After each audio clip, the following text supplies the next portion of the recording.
Coach here. How you doing? We're going to look at a piece of equipment that will help your putting game. You can order it online. You can go to your local golf shop, pro shop, and pick up one. It's simply what we call a putting surface, a putting mat. Now on this putting mat are straight lines, parallel lines. You have almost a regulation cup. It's slightly uphill. I've taken off the other pieces that would have the ball come down right at your feet. But it's at certain lengths. 2, 4, 6. You can get it as long as 8 and 10. But if you can devote 10 minutes a day, let's say 10 minutes before you run out to work, 10 minutes when you come home and before you eat dinner, you practice your craft. I call it your craft because this is your piece of equipment. It's like on your job, you might have a pen, stapler, computer, telephone. That's parts of your craft. Well, this is part of your craft too, your putter. And we're going to go over some things that will help you improve upon your improvement. Because I know you've improved. I know you have practiced some strokes. But we're going to use this piece of equipment to allow you to practice at your own pace. There's no one to look at you and say, you missed it.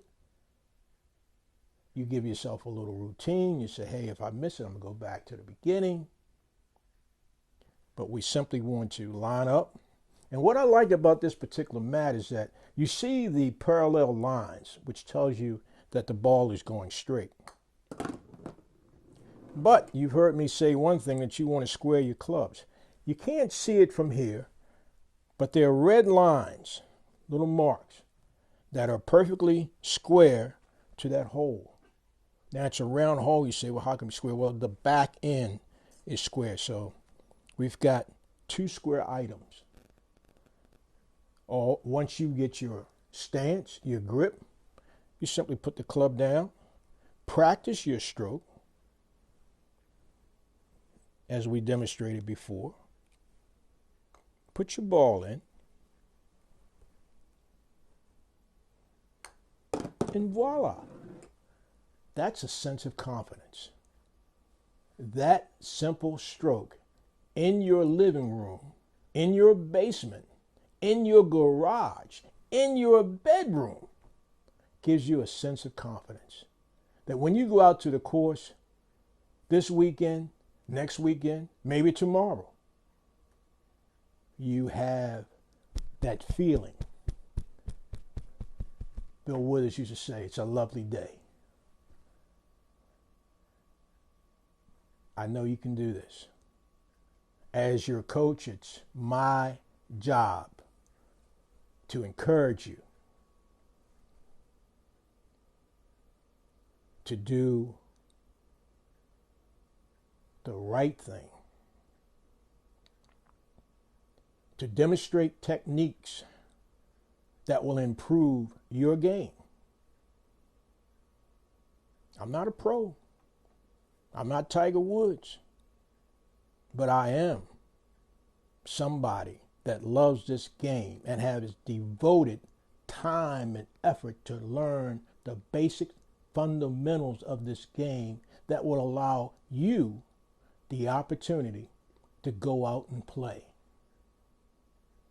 You know, I've always wanted to go to Topgolf. I haven't been there yet. But the concept is good. It's almost on the premise of a bowling alley. You know, we have several lanes, and you have your concession stand. You bring your own equipment. They have clubs there. And you just, with your guys and your girls, you get your drinks, and you have fun. There's no form of fashion. There's no pressure on you. You can hit the ball as far as you want, or you can swing and miss as many times as you like. Just keep the beer flowing. But to those of you who want to go out on that course and have a decent round, you must practice. And I'm saying you must. If you've ever watched a round of golf and they show you even after the round is over, the pros are still practicing. The pros are still practicing. So before your round starts, let's practice. Before you even get in the car, let's take 5 or 6 strokes at home. Take that mindset with you. Sure, there are other parts of the game that we're going to work on. I told you we're going to eventually work on the wedges. I had the pleasure of watching some young men play this past Sunday at White Clay Golf Course. Truly a fascinating thing to me, because these young men have been playing for about 6 months. They've improved in certain areas. They've been watching the videos because their putting has improved. I was happy with that. But I also noticed that, in fact, it was even recommended that wedges have to come next, because the 52 and the 60 and the 56, there's certain degrees. But we won't get there yet. Let's go back to what we originally said, which is the practice, the development of your stroke. We want to be consistent. Again, we've talked about how we wanted to have our hands hanging down loosely.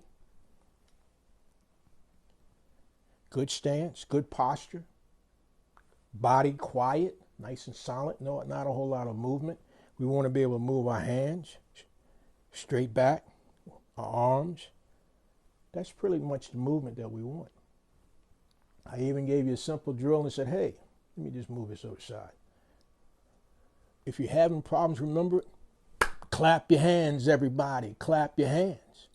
I don't want you to wave them in the air like you don't care. Clap your hands. And enjoy this thing. Stroke. Stroke. You know, say, Coach, my stroke don't look like that. Yeah, it do.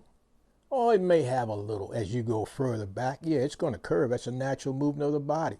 And as you go forward, it's going to curve some more. It's a natural movement of the body. It's not you. It's just natural. So don't think you're doing something wrong and got to change. No, you're right here. Now, you may feel I got to get a little closer to the ball. But after 18 holes, your back going to tell you you should have maybe not bent so much. You know, you might want to have your hands in a different way. That's okay. But the object is back and forth, back and forth. Remember, you hear me saying it don't mean a thing if you ain't got that swing. Most people think I'm talking about the big boy. Nah, I'm talking about the little boy. Right here. Because you want to score. You want to break 100. You want to break 90. You want to break 80. And Lord knows if you ever become a scratch player, just send me an email and say, Coach, how I got over. Let's continue our demonstration. We don't have to really do our routine of finding out if it's a break, if it's left or right. The lines tell us that it's straight. Now, I will say this personally, that I have practiced on this mat so many times that the lines are not even there to me. Because when I first started doing this and would go out to the course, I literally had problems because I didn't see the lines. And I was wondering, am I still straight? But my club told me whether I was straight or not. Because that little line, as I've said before, in the center, right there, will tell me if I have the club pointed toward my intended target. Now, we're only speaking of the cup. When we get into the breaks and whether we're going to putt uphill or downhill, but we're going to stay right here. If I confused you, good. Stay here. Let's stay together. Who's that song? I'm so in love with you. Whatever you want me to. It's all right with me.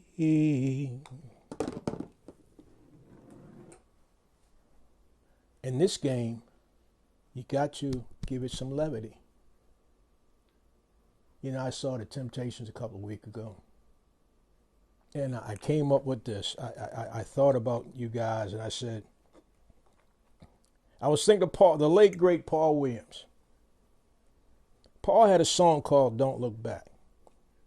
Now I'm going to change the words, but this is what he said. If it's putting that you're running from, there's no hiding place.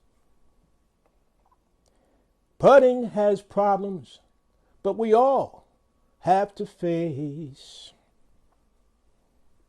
But if you watch the coach at work, you'll be able to accomplish what you're worth. And don't look back. Don't look back. Sometimes you gotta feel good. And when you feel good, you putt good.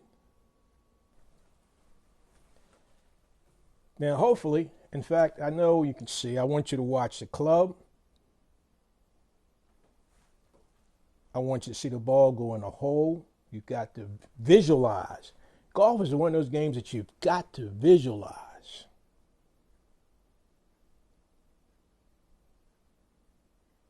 This isn't one of those fake it till you make it. This is the real deal. You visualize it and you execute. It'll happen. We've got a 2-foot putt. We've got the ball in position. Our hands in the proper place. And we want to put the ball in the hole. We're going to repeat that. Our club is square. And if you hear the ball, if you just listen for the sound off the ball, it will let you know. You can even do this with your eyes closed. That was from 2 feet. Now we're going to move out to 4 feet. Lexi Thompson on Sunday. Now, Lexi Thompson is a pro. Young lady that is good in all aspects of the game. Lexi was in a playoff Sunday against one of the Kelly girls, Norda girls. Kelly Norda, I think that's her name. Lexi went into the last round on Sunday up by 2 strokes. And she maintained that till the 17th hole. She made a bogey on 17. She missed a 4-foot putt. Same length I'm putting from right now. She missed that putt. Now, she is only up by 1 going to the 18th hole. She missed the 4-footer to be even. And then she missed the 5-footer. She was fortunate because her playing partner also bogeyed the hole. So they ended up tied. And they went into a 4-person playoff. Well, the other two, one I think hit it out of bounds. The other double bogeyed the hole or something to that effect. Don't quote me on that. But I will say this, that Lexi had a chance to win with a 5-foot putt from the almost exact same spot that she misputted on 18. A chance to win. 5-footer. She took her time. She looked at it. And somewhere along the line, maybe a twitch, maybe she lost confidence, maybe she lost focus. No one can really tell. I like Lexi Thompson because she can flat out play. Now, I know, you don't see me, but it's not important right now. what's important is that you see the ball go into the hole consistently. If I'm not mistaken, I haven't missed a putt because I have ingrained this stroke. Now, I'm not perfect, mind you, because sometimes I've missed this putt. But I get up every morning, and before I walk out my door, I put these 3, 5, 7 balls every morning. You might say, well, you're cheating. No, I'm not. I'm practicing. There's a difference. When your stroke gets to the point where you feel that good about it, that you can lean over that ball and hit it with assurance, and that ball doesn't jump around off your club, and it finds a home, the bottom of the cup. That is the goal of putting, to find a home for your ball, for that particular green. Now, on camera, I'm not going to do that because you can't see my face. I was going to do the old Michael Jordan trick and, close my eyes and putt blindfolded. But I'm not going to do that this time. It's not about me. I'm just trying to tell you that if you build a consistent stroke, you will build a consistent game. It's not the length, it's the stroke. And in that stroke is the speed of the ball. You know that saying, speed kills? It's true. Because even here, speed will kill. Even here, speed will kill.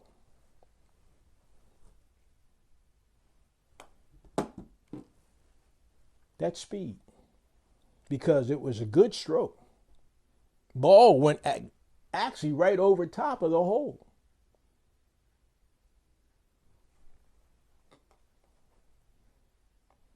It doesn't matter how close you are. Speed kills. That just barely got there. Same stroke, but no speed. You've got to learn and practice those particular situations so when they come up, as a good friend of mine would say, easy peasy. Easy peasy. This game is not easy. This is a difficult game. And you are watching this video because you have an interest in becoming better at what you do. I'm hoping that I'm giving you some information, showed you some techniques that will help you along. But as the president used to sing, and I can't even think of the brother, but he said, let's stay together. Let's stay together. Press that like button. Subscribe. We're going to have some fun along the way. If you're looking for the pro, over here. If you're looking for the easy way out, over there. If you're looking for the guy that has been where you're going, has been through what you've been through, in fact, probably still going through some of the things you're going through, but has learned, has practiced, has taught himself with some other teaching along the way to be better than he once was at putting. A 6-footer back in the day, I just went up there knowing I couldn't make it. What kind of confidence is that? A 6-footer. I mean, I hit a wedge into the green. It spun. I've never had a ball spin, but spun, checked up. I'm like, oh my goodness. I was so happy with that wedge that when I walked up and I'm like, wow, okay, I got this. No, I didn't. When I put that club down, I did everything I'm supposed to do. I got my stance, everything. But my knees got to shaking. I had to bounce around 8, 9, 10 times. I wasn't sure of myself. My head was actually way in front of the ball instead of being behind the ball or right over top of it. And I went something like that. It didn't come back in the hole, y'all. It just kept going. Then I had to come back. So what was an easy, and it was actually a birdie. I was going for my first birdie. Birdie. I missed it. Remember we talked about that 3 foot, or maybe some pros will say a foot and a half beyond the cup. Well, mine was going 3 feet. That particular time it went 5. So I putted it back, and of course, you know, you're trying to hit it a little harder because you're going backwards. And I went back. I ended up 6, 5, then 4. This was before I had invested in a mat.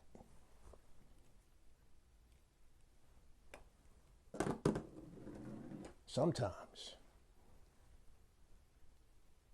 the golf equipment that will work for you is what you need. I'm going to help you pick out some of those things because there are thousands of different training units on the market. Stay and don't look back. Remember, it don't mean a thing if you ain't got that swing. Coach,